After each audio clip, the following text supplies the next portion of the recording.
بسم اللہ الرحمن الرحیم، السلام علیکم ورحمۃ اللہ وبرکاتہ۔ سوال بھیجنے والے ہیں مختار حسین، تعلق ہے ان کا کراچی سے۔ کہتے ہیں مفتی صاحب، جشن عید میلاد النبی صلی اللہ علیہ وآلہ وسلم کے موقع پر کیا ہم آتش بازی کا مظاہرہ کر سکتے ہیں، جبکہ آتش بازی کا مطلب صرف رسول اللہ صلی اللہ علیہ وسلم کی میلاد کی خوشی منانا ہے؟ اچھا سوال آپ نے کیا۔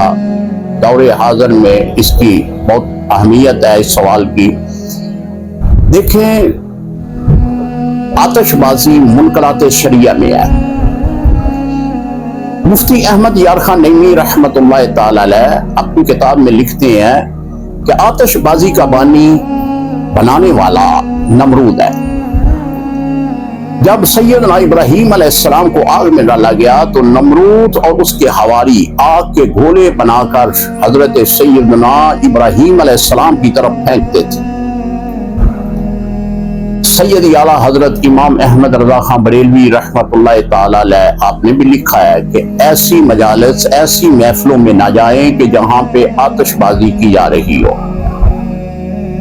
لہذا رسول اللہ صلی اللہ علیہ وآلہ وسلم کی پیدائش کے موقع پر آپ ہر ایسی خوشی کا اہتمام کر سکتے ہیں جو شریعت میں جس کا جواز ملتا ہو، جو شریعت کے منافی ہے، وہ رسول اللہ صلی اللہ علیہ وآلہ وسلم کی پیدائش کی خوشی پر اس کا کرنا گناہ ہے۔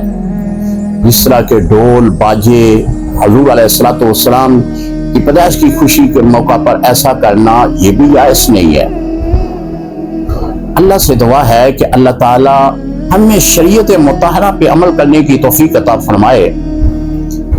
السلام علیکم ورحمۃ اللہ وبرکاتہ۔